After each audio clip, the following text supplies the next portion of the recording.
Yo! Video games.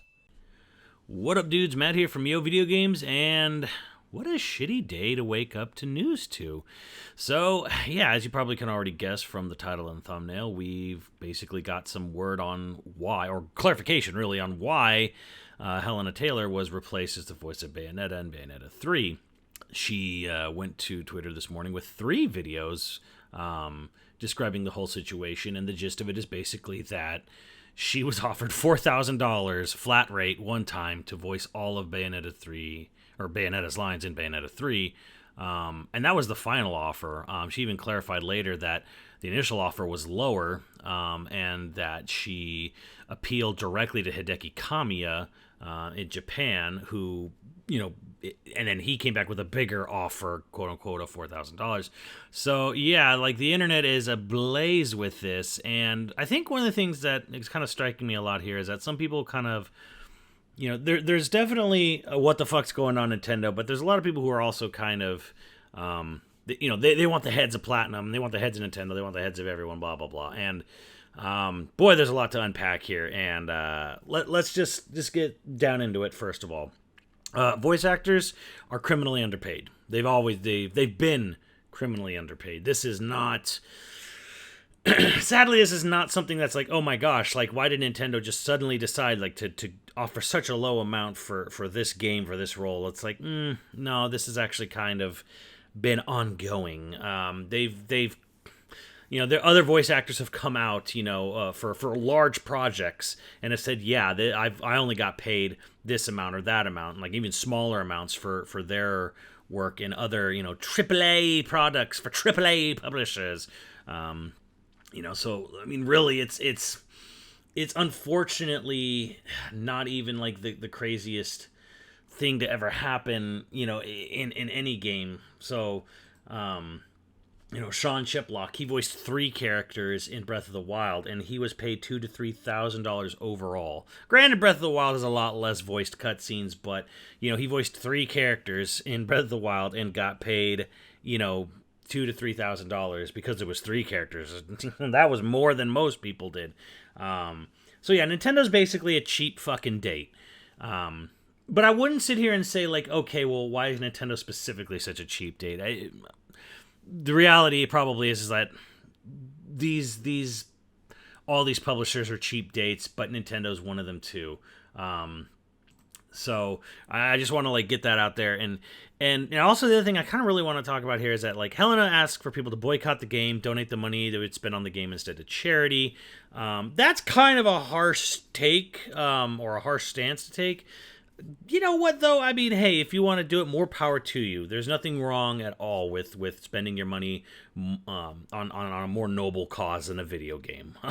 There's a video game channel, and I'm going to tell you right now, like, hey, that's a noble cause. You know, good on you if you do decide to boycott the game and donate to charity instead. That'd be great. But I think there's a bit of damned if you do, damned if you don't situation here, because Bayonetta's not a big selling game. Like, you know, Helena in her first video said, you know, they made $450 million total, not including merchandise from the franchise altogether. But I mean, like the sales of Bayonetta 1 and 2 together are not super great. Like 1's kind of good because it's been ported to everything under the sun and back, but like Bayonetta 2 never really cracked 1 million on Wii U. That's Wii U, and I don't even know if it even cracked 1 million on the Switch. Like this is a meager selling franchise, and Bayonetta 3 was probably not going to light the sales world on fire either, and a successful boycott of Bayonetta 3 kind of really just ensures you never get a Bayonetta game again. And I don't even think that's what anyone really wants. I think what we all want here is we all want Helena Taylor to voice Bayonetta in Bayonetta 3, and we want her to actually get paid a livable fucking wage. I think that's what we all just really want here. We want Nintendo to spend some of that fucking money that they're so incredibly fucking nitpicky with on spending. I mean, Nintendo's always good at cutting corners. You know, their whole brain drain of sideways technology. Let's use existing technologies in new and exciting ways rather than spend money on new technology. But it's kind of really, it's really just shitty to see how this is also a cost-cutting measure of Nintendo's operating procedure, is to just pay voice actors nothing. And now you kind of start to sit there and think, this is probably why Nintendo avoids voicing characters in their games as much as humanly possible. Why there's only like a handful of cutscenes in Zelda that do it. Why, there's really not a lot of voice acting going on in Mario. Why Pokemon still has no voice acting. It's like, well, God bless Monolith Soft, I guess, but who knows how little Nintendo of Europe is paying those English voice actors there. So not a great look all around. Yeah, really poor look for Nintendo here. But I think one thing I do kind of want to get off my chest a little bit here is that a lot of people are kind of like blaming Platinum for this. Platinum needs to share blame. Platinum needs to be part of this. And I just want to say, like, Platinum kind of doesn't really have any fucking control over the money of this product. This was all Nintendo's doing. Like, Sega owns the IP. Nintendo is the one that's funding this. We kind of learned this, from Bayonetta 2, because a lot of people were throwing a fit when Bayonetta 2 became a console exclusive on the Wii U, and Platinum had to come, and Kamiya himself had to come out and basically say, like, that there is no Bayonetta 2 without Nintendo. This is Nintendo's money.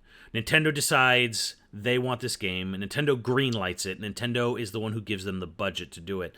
Platinum cannot go out on its own and just say, we are going to make this thing, and we're gonna spend all the money ourselves on it, and then Nintendo's gonna distribute it or whatever. It's like, no, like, Sega owns the IP, so like Platinum could theoretically make a Bayonetta, like a vertical slice of the game, and then present it to Sega or Nintendo and be like, what do you think? Can we get a green light? But, like, at the end of the day, like, it's Nintendo's money. Nintendo greenlit this thing. So, really, at the end of the day, when it comes to, like, okay, who do you blame for undercutting or underpaying the voice actress of Bayonetta herself so little? I'm like, it's Nintendo.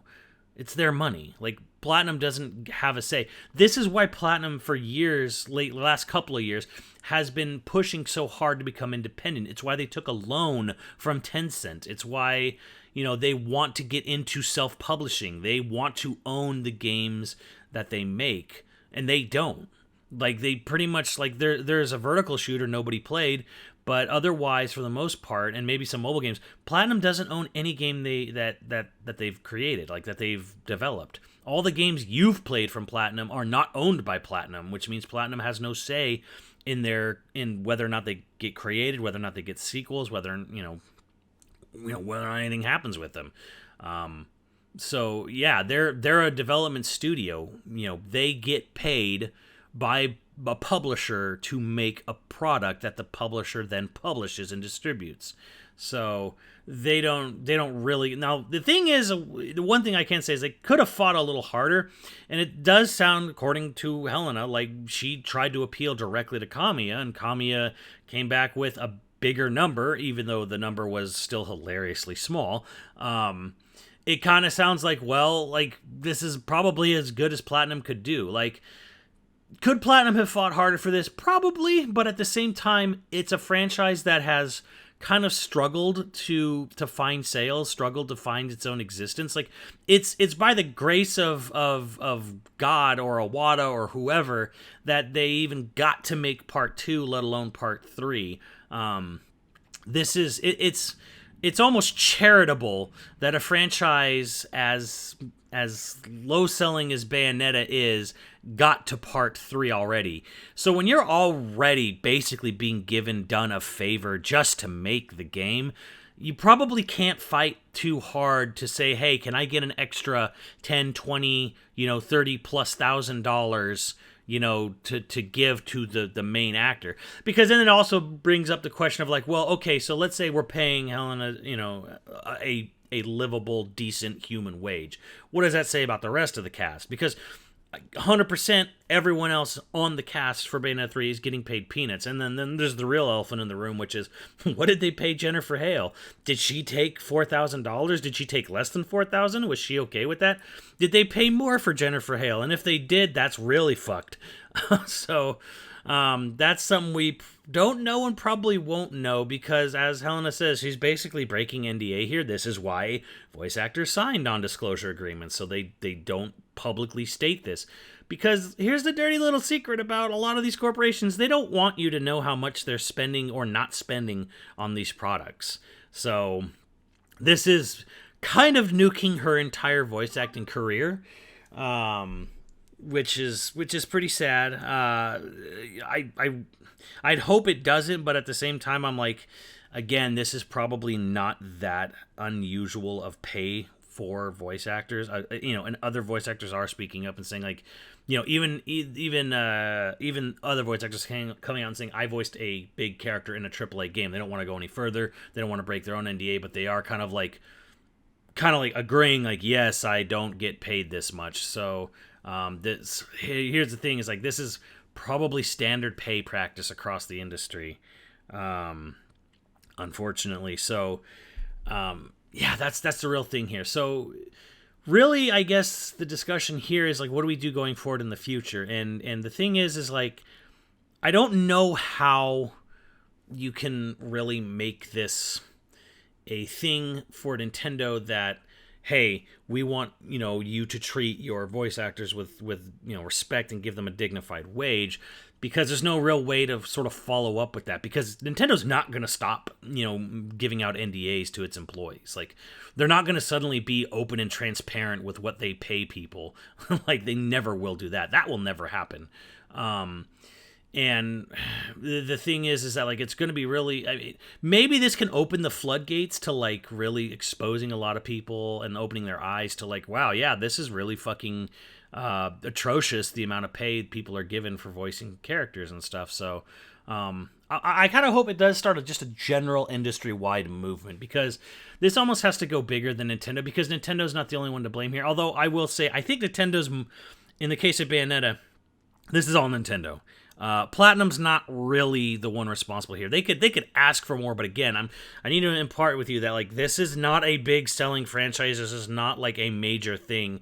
They are gracefully being allowed to make Part 3, given money from Nintendo to make this. So I can really see Platinum's position here of being like, we can kind of fight for this, but like, it's not, we can't only ask for so much money from Papa Nintendo, who's basically doing this as a favor already. So I can kind of already see where it's in an uncomfortable position for Platinum to try to ask for more money here. But again, this goes bigger than Nintendo. This is industry wide. Like, there was even, same voice actor from Breath of the Wild who said straight up, that Sean Chiplock said that I got paid way more money for doing voices in Planet Freedom because they gave him some small amount of residuals. An indie game, Planet Freedom, which is a good indie game, you should all check it out.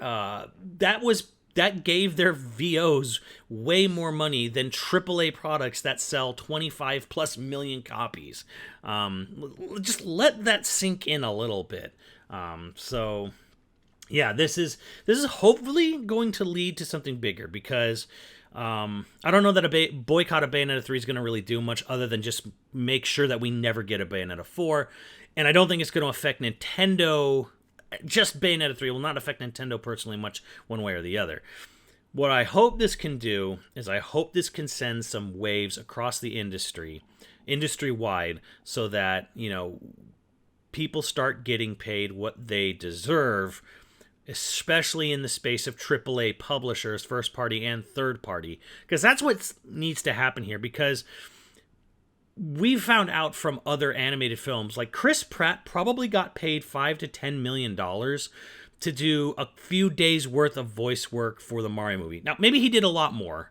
Maybe it was way more intensive than I'm making it out to be. But we have typically heard from major celebrities who do celebrity voices for these animated films that they actually get paid in the millions sometimes or more to do these animated films. And the result is you just get Chris Pratt sounding like Chris Pratt in a film dressed up as Mario, and that's what you get. Like, I mean, at least they're getting their money's worth out of Jack Black, I guess. But yeah, like, just let that sink in, that they literally, cast Charles Martinet to the side, which Tara Strong was recently talking a lot about. So they could have big celebrity Chris Pratt come in and be Mario. And Charles Martinet is not, someone who only does, little squeaks and squeals and yahoos and wahoos. He's actually an accomplished voice actor. He does many other roles. He's been in many other games. He's been in other animes. He's done many different types of voices. He could have absolutely and easily done Mario for the Mario movie, given him a slightly different twist, to make it fit for actual dialogue. But no, Chris Pratt. So... all that being said, yeah, this is a really shitty situation. I'm actually really glad she spoke up about this. I'm glad she's bringing this to the light. And I don't know how much a boycott of such a, okay selling franchise is going to do, but I really do hope this does get big and grow bigger. And I really hope this does send waves across the industry and make a nice sea of change for what has been sort of a neglected part for so long. But yeah, that's what I gotta say on this. Let me know what you guys think, and I will see you on the channel later, dudes.